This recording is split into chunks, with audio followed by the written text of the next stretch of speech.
un instant le débrief du journal avec Serge Alain Auto et ses invités sur le plateau d'Equinoxe Soir. Serge Alain. Carrefour Agip, le double visage en 24 heures.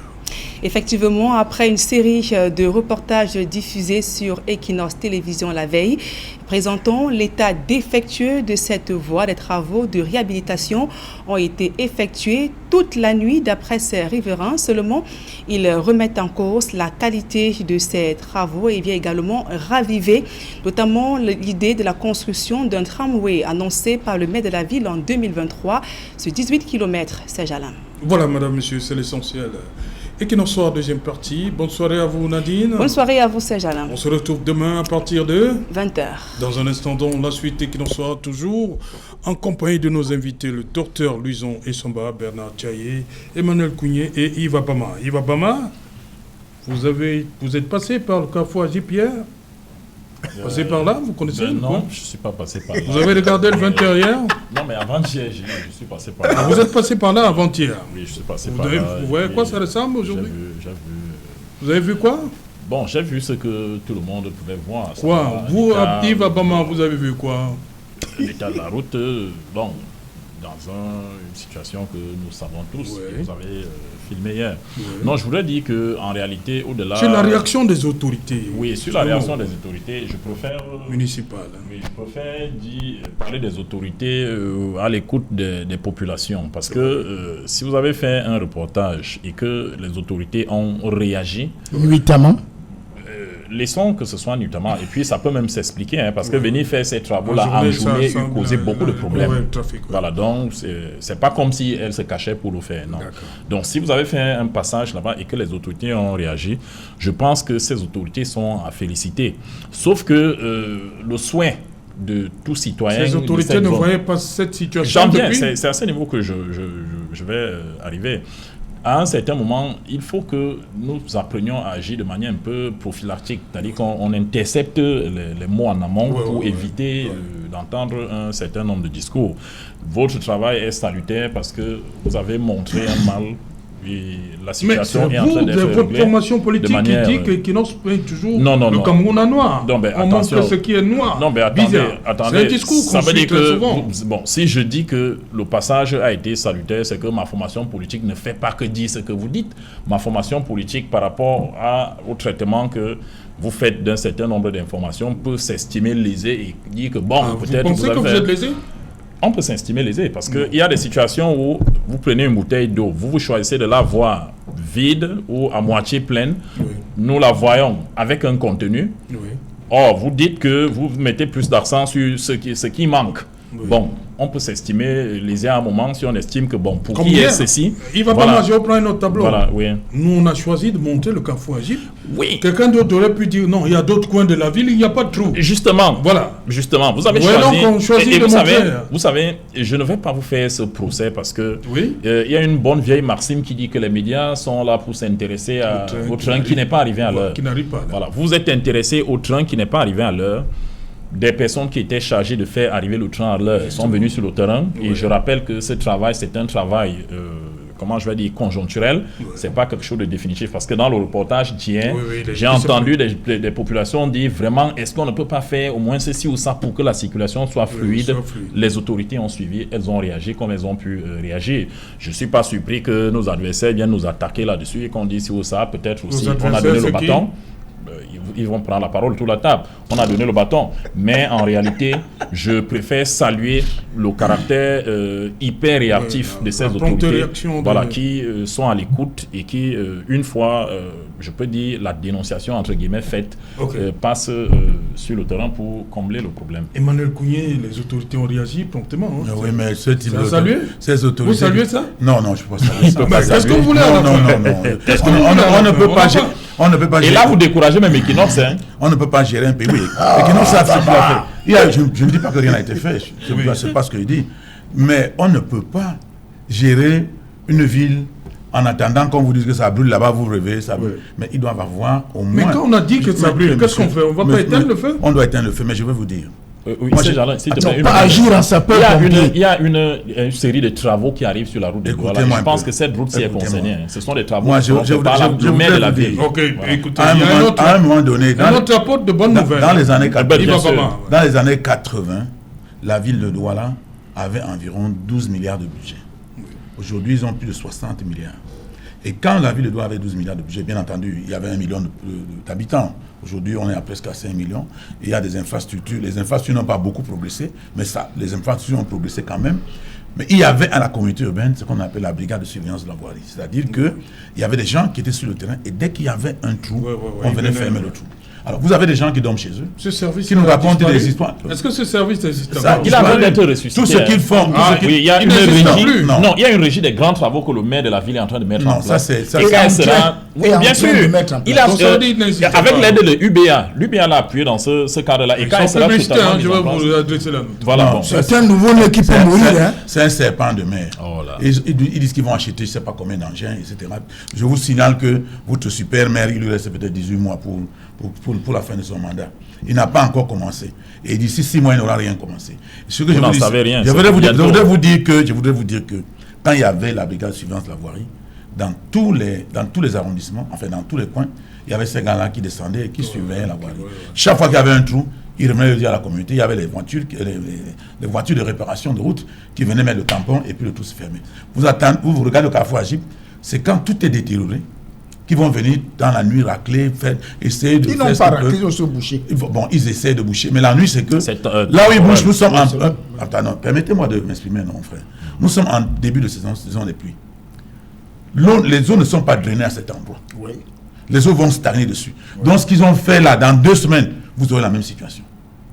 Parce qu'il fallait venir à temps, ou bien pendant la saison sèche, s'assurer que les eaux qui stagnent là, qui provoquent, n'est-ce pas, cette détérioration, vont être drainées quelque part, vont traverser de l'autre côté pour pouvoir descendre vers le BPCité.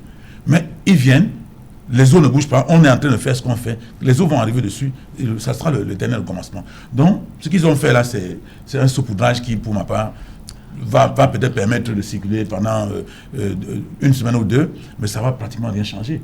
Donc on ne gère pas une ville de ça. Quand vous ne programmez rien, on a parlé de la programmation tout à l'heure là au journal. Les travaux sont programmés sur cette table. Écoutez, nous avons ça partout en ville. Quand vous êtes au Carrefour Génie Militaire et que vous allez à PK14, vous sautez dans les trous partout. Et quand vous êtes à 14, vous allez à Bonne-Poupa, vous sautez dans les trous partout.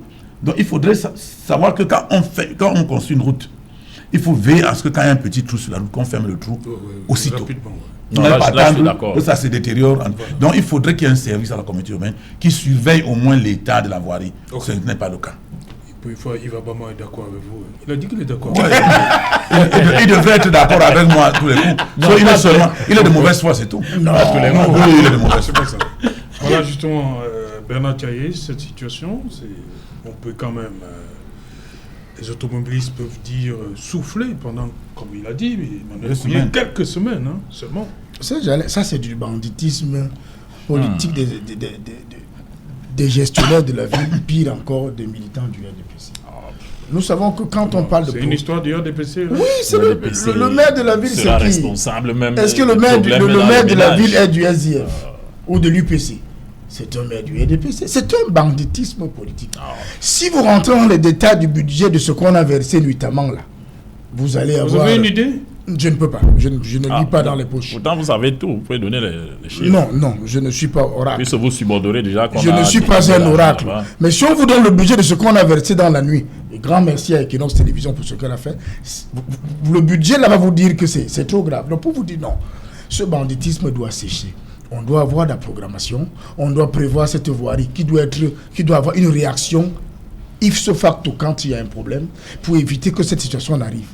Il m'a dit que le service de la régie est en train d'être mis en place. Et où avec était des grands moyens. Donc ça veut dire qu'il a disparu. Non, à un moment donné, l'avènement des marchés publics a fait que certaines institutions ne fassent plus les travaux par elles-mêmes. Et on a compris que quand cette régie est là, les travaux se font et à moindre coût. C'est pour ça que M. le maire est en train de la remettre en place. Quand il sera là, vous ne verrez plus ce genre de choses sur la route. Mais on est habitué. Nous avons vu le stade de il est très avancé dans les projets. Nous avons vu le stade de l'Embe qui a un budget de X et qu'après, il a fallu faire des rallonges le pont sous le Vouri, on est passé du simple au double. Du simple au double. Non, pour vous dire que non, soyons sérieux, monsieur Abama. On est très sérieux. Je vous prends une autre fenêtre. Oui. Equinox a diffusé un documentaire hier sur le BAM, justement, chez nous. Oui, chez moi, à DEC.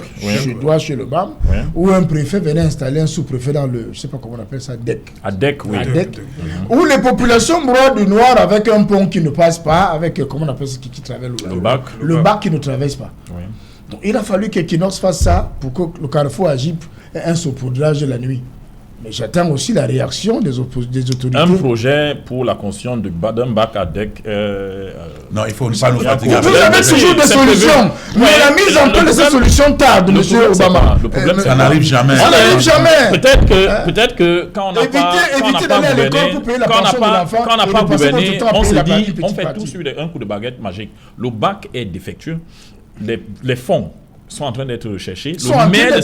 Bien entendu, on ne fait pas des choses sur ça vous dépasse, un coup de tête et ça arrive. Monsieur et Obama, qui viendra faire un reportage là-bas et vous verrez que la solution avancée. Le banditisme là doit Non, on ne laisse pas. Chasser, nous pourrons laisser. Politiquement. On va vous chasser. Vous en avez les moyens. Tu as dit qu'au Sénégal, on ne descend dans la rue comme au Sénégal. Vous en avez les moyens. Ne t'en fais pas, on descendra. Mais les anglophones, vous en avez les moyens. On a dit que les anglophones ne pouvaient rien. Ils sont sortis avec des machettes et des couteaux.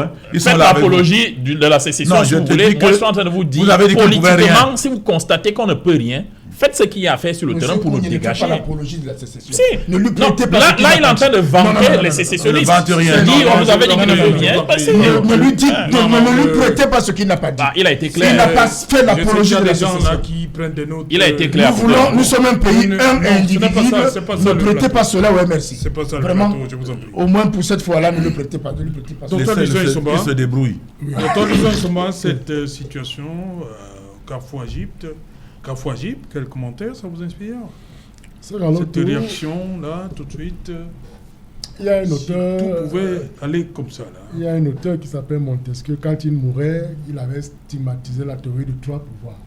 Mais je pense que s'il se réveille aujourd'hui, il va se rendre compte qu'il y a un quatrième pouvoir qui est le pouvoir médiatique. Et parmi ces pouvoirs médiatiques, il y a une chaîne de télévision qui s'appelle Equinox, qui est, à mon sens, le chien de garde de la société. Pourquoi il est donc Parce combattu? que je ne comprends pas pourquoi. Bon, c'est pour tous ceux qui trouvent intérêt de la combattre. Mais moi, je pense que à travers un tel reportage, il faut véritablement saluer la chaîne Equinox Télévision. Parce que ce n'est pas le premier cas. Vous avez filmé une école quelque part, on a tout de suite vu la sortie d'un ministre. Non, voilà. Le ministre est parti de Yaoundé.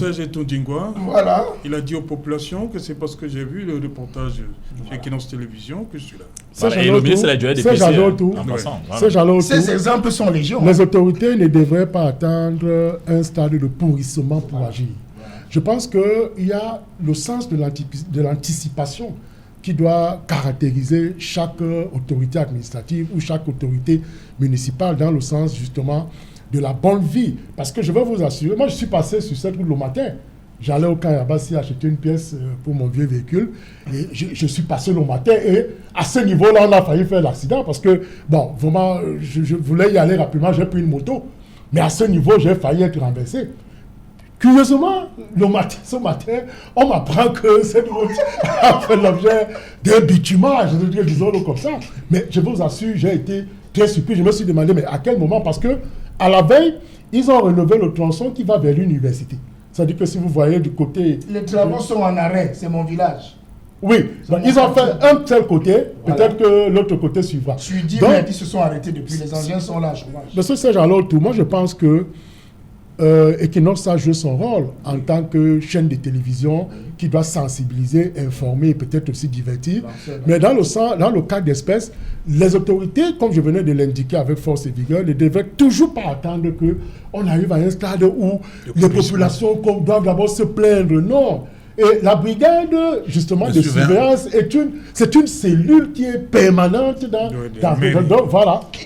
Donc, qui devrait, comme l'a dit le grand frère Kounié, vérifier que chaque fois qu'un petit trou commence, c'est le moment de le fermer. Parce que lorsqu'on laisse le trou s'agrandir, ça devient très compliqué et le budget aussi grandit au niveau là.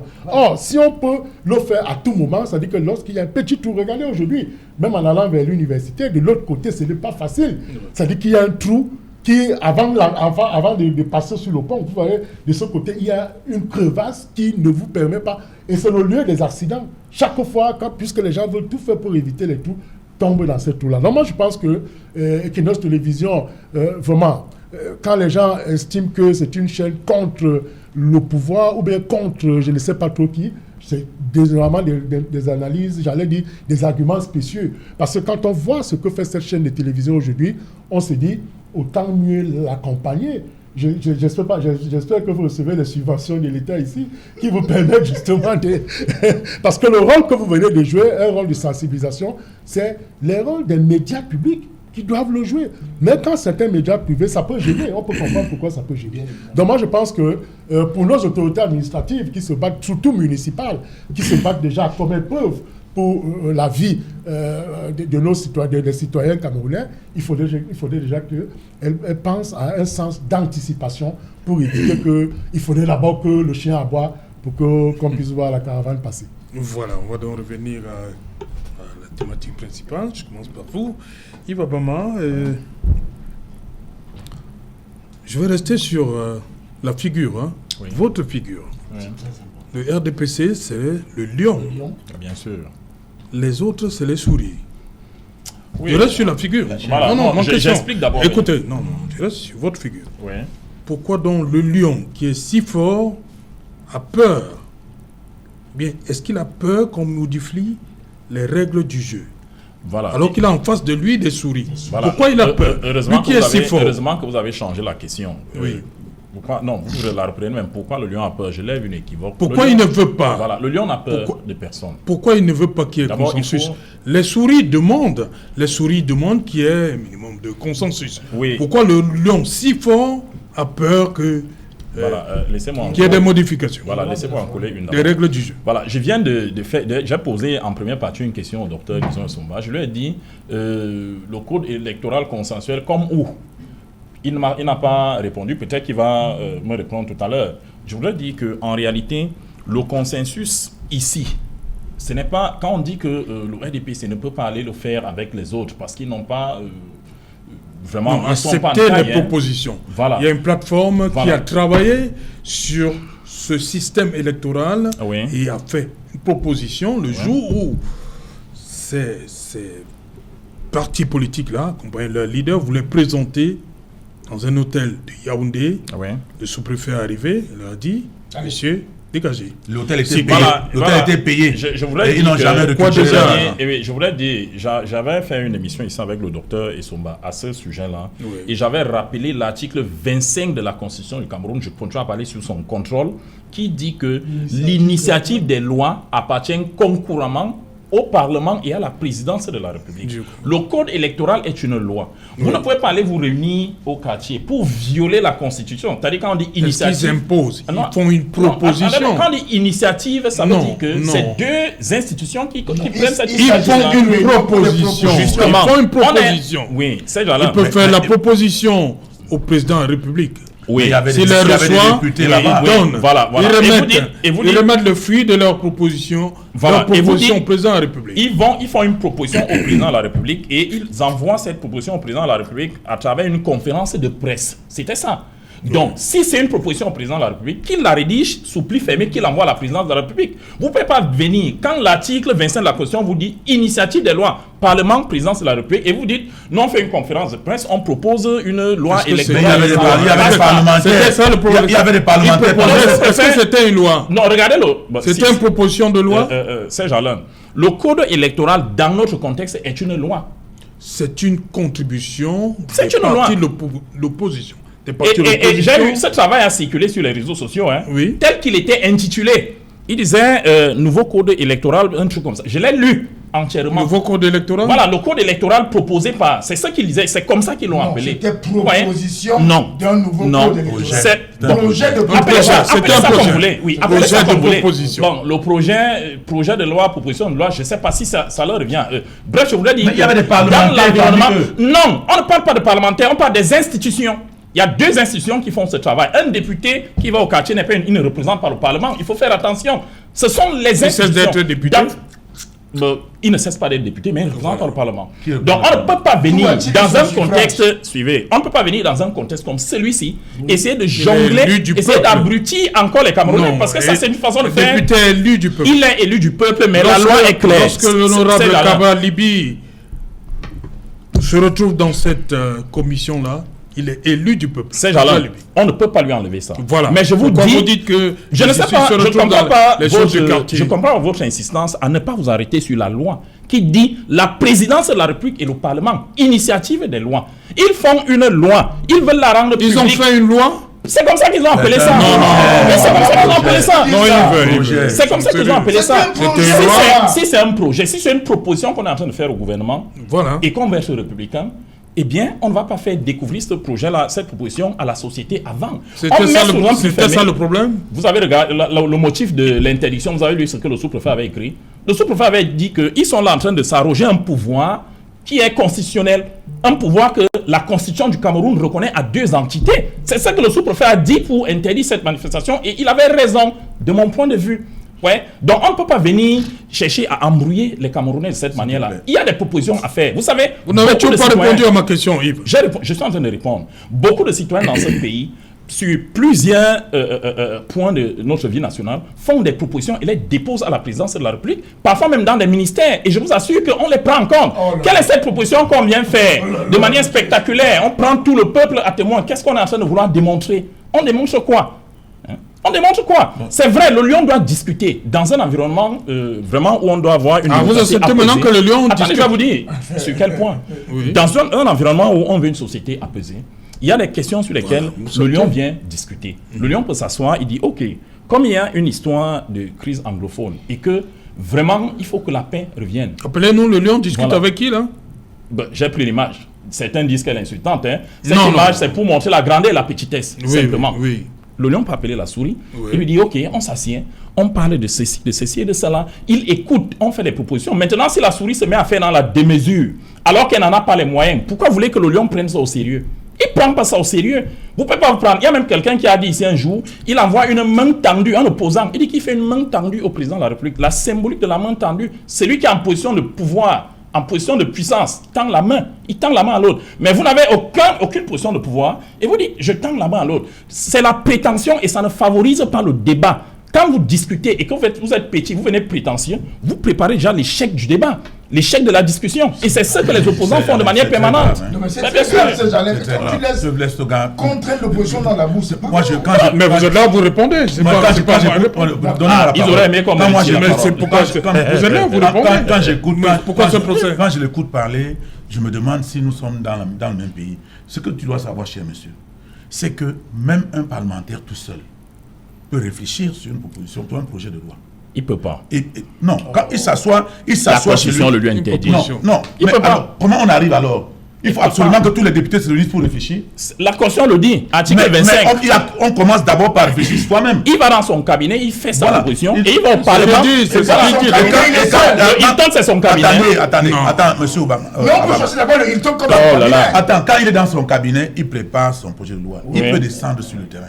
Il peut aller discuter avec des personnes pour pouvoir savoir ce que pense. Il a ficelé l'appel des médias. Il peut faire quelle que soit la forme, il peut faire une tournée. Non, il faut me laisser parler. Tu parles là, on ne t'interrompt pas. Il peut faire une tournée parlementaire pour faire savoir à ses électeurs ce que lui, il veut faire. Oui. Et puis recueillir des informations qu'il ira à l'Assemblée présenter à ses pairs. Voilà. Mais dans cette salle, il y avait Madame Njoya, il y avait Cabral Libi, il y avait Zipan, il y avait je veux parler des députés. Ils étaient là et c'était des députés. Si les autres sont là, il y avait Joshua aussi. On peut dire que c'est le Parlement là-bas. Non, c'est pas le Parlement. C'est des députés qui se concertaient. Les députés ne peuvent pas se concerter. Vous allez museler les gens du carton. Et quand vous dites que non, ils n'ont pas le droit de le faire, ils doivent absolument le faire. Ils n'ont pas le droit. Mais non, il ne faut pas exagérer. Ils n'ont pas le droit. La loi, vous ne pouvez pas confisquer le pays au point de dire qu'on n'a même pas le droit de réfléchir. Ça, c'est incroyable. Et puis dire que les gens, le lion est puissant, vous avez une république que vous avez eue tranquille, tranquille, dans la sérénité, une économie bonne, la paix et tout ça. Vous avez charcuté le pays. Il y a la guerre. Le président nous a aidés. Hein?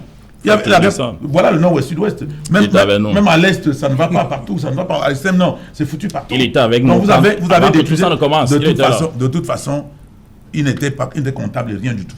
Ah bon? Le chef est garant de tout. C'est-à-dire quand vous êtes président de la République... Ceux qui sont là sont comptables, pas lui qui était là. C'est lui, c'est le chef. Je vous rappelle ses déclarations. C'est le chef qui choisit les siens. Il ne faut pas me troubler. C'est le chef qui choisit. C'est vous troubler vous-même. Et c'est Biya lui-même, lui seul, qui a été élu. Qui a dit que la Cour constitutionnelle était comparable à la papauté? Qui l'a dit? C'est ton président? Monsieur Abama. Je dis que M. Biya a été élu seul. Il n'était pas dans un ticket, il était élu avec personne. Maintenant, si il y a les gens qui l'ont accompagné. Ton président l'a accompagné. On n'est pas dans la cour de récréation ici. Il semble que là où tu enseignes, tu joues avec les enfants dans la cour de récréation. Moi, je suis parti de la cour de récréation à 40 ans. Il ne faut pas venir. C'est toi qui as mis la récréation. Bon, je voudrais donc te dire que M. Biya a été élu seul. Et c'est lui qui nous rend compte.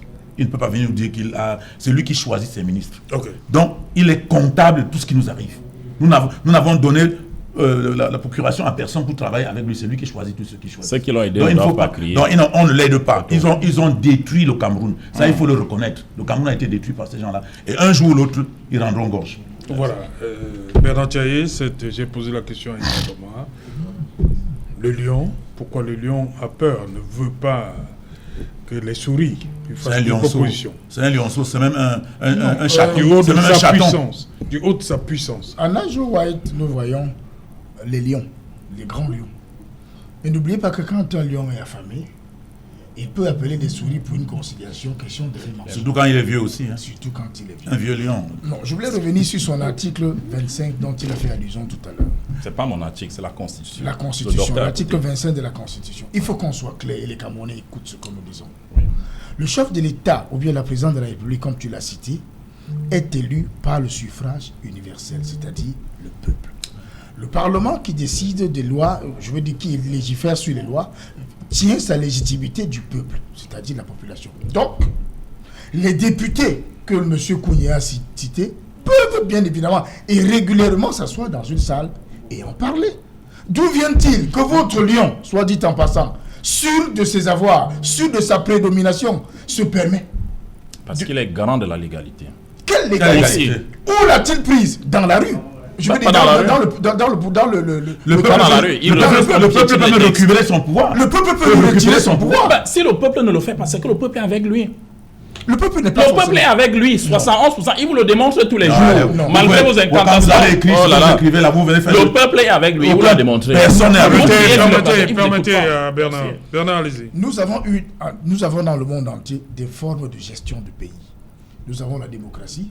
Et on a les rois, comment on appelle ça, les monarques. Les royaumes avaient les monarques à leur tête. Ouais. Mais avec le temps, ils ont compris qu'un royaume, c'est-à-dire un pays, avec les monarques qui sont issus d'une seule famille, ne représente pas la totalité du peuple. C'est pour ça qu'ils ont créé les monarchies constitutionnelles. Ça veut dire qu'ils consultent aussi les autres parties du peuple. Donc le RDPC, puisqu'il s'agit de lui, devrait comprendre qu'au-dessus de son majesté, comme tu l'as appelé lion, devait comprendre que dans la forêt, sans animaux, le lion n'est plus lion. Dans la forêt, sans autre force, le lion ne devient plus lion. Parce que si les autres animaux décident de lui laisser lui seul sa forêt, le lion va mourir affamé. Et ils n'ont pas fait, ils sont avec lui. Non, il ne faut pas le dire. Voilà les animaux qu'on nous a montrés à l'extrême nord ou au nord. Qui n'ont pas à l'extrême nord, qui sont sortis de leur parc de résidence. Pourquoi sortent-ils alors qu'ils sont entre guillemets les lions? C'est parce qu'ils doivent trouver quelque chose à manger ailleurs. Et heureusement, on les a ramenés à leur place. Non, pour te dire aussi simplement, le RDPC est en perte de vitesse. Oh là. Donnez le Cameroun aux Camerounais et l'histoire retiendra. Docteur Luisan Issoba, sur je voudrais d'abord répondre la puissance du régime, parti au pouvoir qui n'accepte pas, ne semble pas accepter les modifications. Comment comprendre ça? Du fort de sa toute puissance. Oui, c'est simplement pour s'éterniser au pouvoir. Je prendrai un exemple. L'opposition, par exemple, propose un scrutin majoritaire à 2 tours pour l'élection présidentielle. Ce n'est jamais accepté et c'est fait à dessein. Voilà. Vous savez que si le scrutin majoritaire... Donc on est puissant, on peut gagner un tour, non? Oui, on peut gagner une fois. Oui, parce que le scrutin majoritaire à un tour privilégie les grands partis. C'est-à-dire que privilégie le lion par rapport à la souris. Oui. Or, quand vous prenez un autre exemple, vous savez que si on était à un système majoritaire à un tour au Sénégal, Abdoulaye serait encore plus fort aujourd'hui, parce qu'il avait gagné au premier tour, à une majorité relative. Vous voyez? Donc, l'opposition, par exemple, fait cette proposition de passer à un scrutin majoritaire à deux tours. Parce qu'à 2 tours, quand même, cela relève la légitimité d'un chef de l'État. Imaginez-vous, je crois que c'était en 92, où le chef de l'État avait été élu à 39% contre 37 pour, je crois, Newton Founi. Vous vous rendez que 39%, c'est-à-dire qu'on n'a même pas atteint la moitié, tu vois. Ça fait de sorte que ça peut poser des questions sur la légitimité du chef élu. Donc c'est pourquoi... Encore qu'il avait perdu l'élection. Bon, ça, je ne veux pas rentrer dans... Il était troisième aux élections. Vous voyez? Donc, sur ce point déjà, il y a que une telle proposition comment dire, dans une logique démocratique devait prendre corps aujourd'hui. Mais pourquoi on ne veut pas le faire? On comprend que des intérêts sont cachés derrière. Parce qu'on sait aujourd'hui que, imaginez-vous, dans un scrutin comme en 92, 2 candidats vont aux élections, Nidon Fundi et peut-être Paul Biya, comme ça avait été le cas, on dit choisissez. Vous savez, il y a le phénomène de sissonnage, c'est-à-dire ou d'apparentage, ou de panachage. Ou très souvent, le troisième à cette élection à 2 tours, c'est le faiseur de voix. C'est le faiseur de voix, c'est ce que Youssouf doit faire au Sénégal avec Macky Sall. Voilà.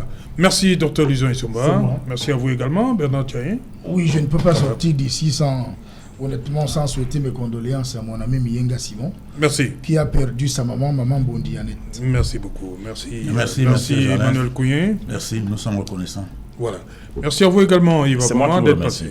Voilà, madame, monsieur, nous sommes arrivés au terme de ce numéro Equinox Soir.